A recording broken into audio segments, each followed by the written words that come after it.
Welcome back to Fandom on Demand. Pardon my long absence, I've been busy moving, job hunting, and, oh yeah, being at death's door. I'll spare you the details, but trust me when I say that writing, shooting, and editing a review was not an option for a while. But I'm feeling much better now, and as we are approaching Halloween, truly the most joyous of all holidays, I thought we'd skip ahead again, this time to a Season 3 episode called Satan's Witches.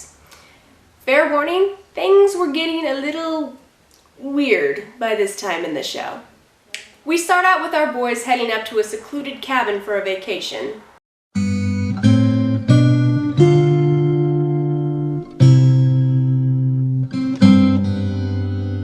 Oh no, they've got Hutch's car! Boo! Hutch is characteristically enthused about being in the woods, and Starsky is characteristically not. Not only is he not enthused, he's downright panicked. I mean, what if something would have happened to us? What if we would get bit by an animal or a horse or a cow? We need medical supplies. Wait a... You're a cop. You face dangerous situations on a weekly basis and you're freaking out over some trees? I mean, trees? Everywhere trees? What the hell is this place? All right, I'm hitching a ride back home. Hey, it's your idea to come up here, you know. I mean, look, what if you want to go see a movie? You want to go have a hamburger or a Coca-Cola or something, huh? My thoughts exactly. Stupid nature. Burn the rainforest! You going in there? No, I thought I'd sleep in the car for 4 days and just stare at the outside of it. While our boys are unpacking, we see that they're being watched by... Oh my god! Okay, it's good to know right off the bat that this is an episode I will not be taking seriously. So these Satanists are hanging out in the woods because... 70s. The guys head into a town where they're met with a lot of hostility. It's okay. I get off on hostility. That actually explains a lot about you and Hutch. You headed up to the mountains to do some hunting? No, my friend and I are going to do a little fishing up at the lake. Yeah, fishing.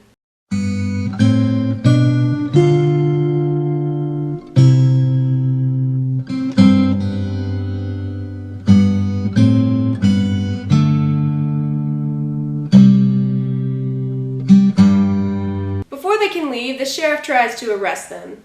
But how can you arrest that which is unarrestable? Later, losers. No television, no radio. I feel you so much right now, I'd be going crazy up there.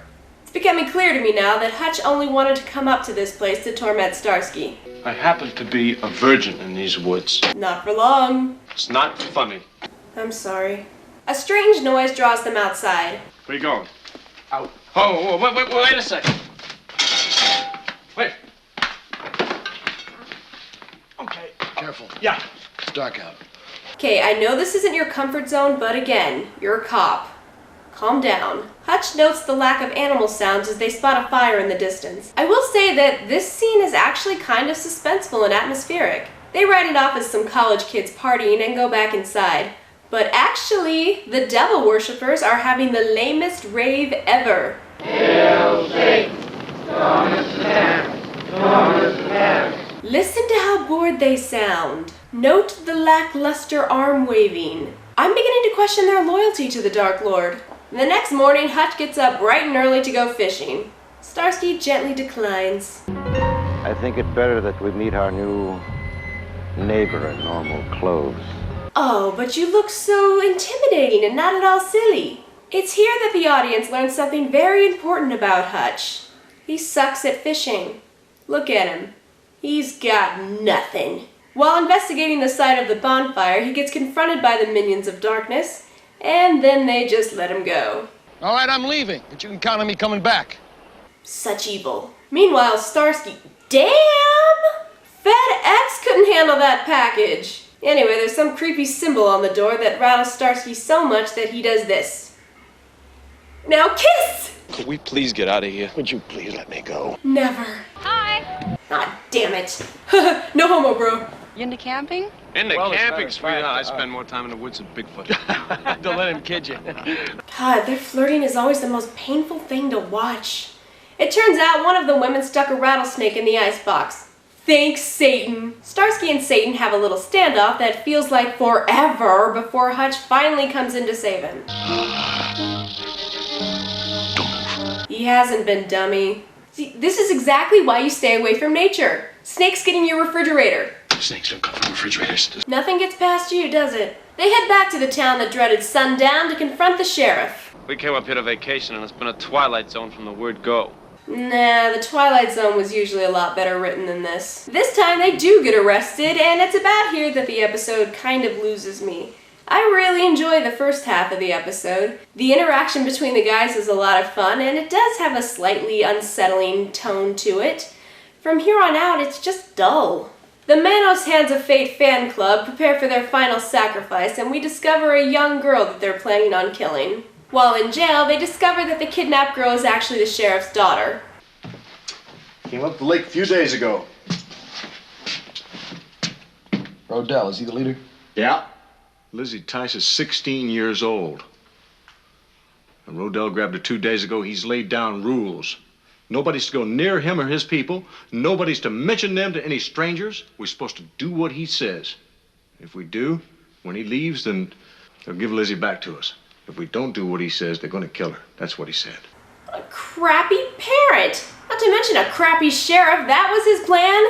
Do nothing, do exactly as the kidnappers say, and just believe that the guy who worships Lucifer will return your child? What do you think they took her for? A picnic? So this guy lets them out of their cells and they race back to the cabin.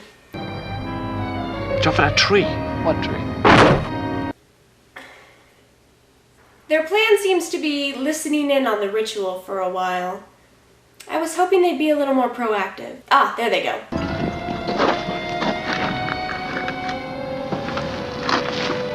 Okay. You distract him. Huh? Get him out of position. And lead him into the woods. To the woods? Yeah. Why don't you? So I'm gonna save the girl. Oh. Yeah. Oh, why don't I? Because I thought of it first. The, terrifying followers of the Prince of Darkness, everybody. They grab the girl and run off just as the Satan Brigade come charging in with their torches. They make it back to their cabin only to find that the phone lines have been cut. Classic Halloween cliche. Hail Dorothy, the Wicked Witch is dead. They end up defeating some of the bad guys with a light comedy routine, complete with frying pans, ice water, nets, and maracas. They don the silly pajamas themselves for some reason, and then when they're caught they act like they know karate. Just as they're totally surrounded, the cavalry shows up. I guess the sheriff finally decided that the sit around and do nothing approach doesn't really accomplish anything. In our tag, Starsky has embraced nature and he's a better fisherman than Hutch, surprising no one. Also, he looks adorable in that hat. He's having the time of his life until they hear the sound of nature roaring back to life. Well, let's get rolling then. I got some of that back home.